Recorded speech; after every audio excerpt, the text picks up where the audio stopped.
At patapos po ang paella kagabi, all-in-one na naman ang pang-midnight snack natin ngayon. Ano? Itong local version ng rice toppings na gawa sa kamatis, may itlog pa to, dahon, sibuyas at bawang. Ayan. At Igan, ibig sabihin pala sa Visayas ng pinahuhulaan natin ay suman. Pero sa Taytay Rizal, rice toppings po yan. Tikman na natin yan kasama si Mikel Daes.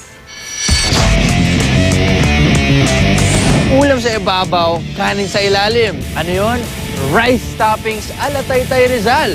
Ito na naman, food trip tayo sa midnight snack. Let's go! Ang bansang China ang pinakauna at pinakamalaking rice producer sa buong mundo.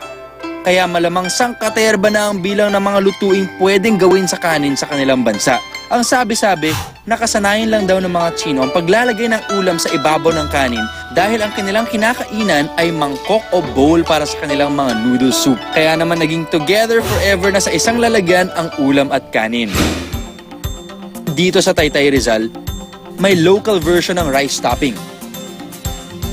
Ang budbud. 1980 pa ako nagsimula. Kung ano yung niluluto namin kinakain, yun ang amin niluluto. Simple lang ang recipe ng budbud. Itlog, kamatis, spring onions at deep fried na bawang. Ikaw pa ang mamimili kung ano ang sahog ng budbud mo. Pwedeng pork, beef tapa, lumpiang Shanghai, o kaya naman ay chicken. Alright, nandito tayo sa Taytay Rizal.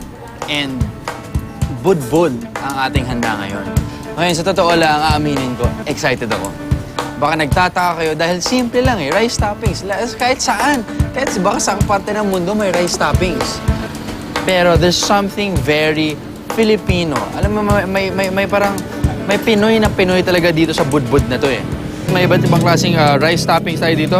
Meron yung tapa, meron yung chicken, meron yung pork, meron yung lumpiang Shanghai. Tapa ang unahin natin.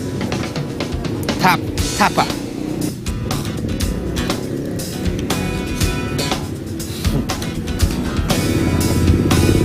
Nakakakilig.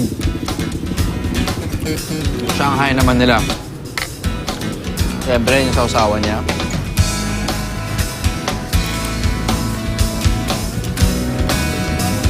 Juicy pa yung manok nila. Eh!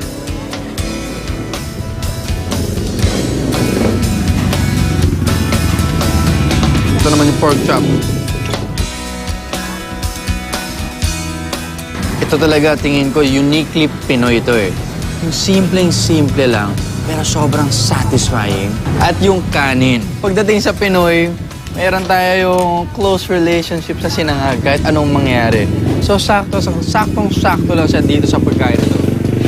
Overall, a lot of simple things coming together para gumawa ng isang satisfying experience. Sa halagang 50 pesos bawat order, umaabot daw sa 100 orders ang nabebenta ni Aling Betty sa isang araw. Patunay na ang budbud, approve sa lasa, approve sa budget. Binudburan talaga tayo mga Pinoy sa blessings pagdating sa pagkain. Tingnan nyo, simpleng putahe lang, enjoy na enjoy pa rin tayo. Ako po si Mikel Daes and this is Midnight Snack. Happy eating, guys. I love eating. I love my job.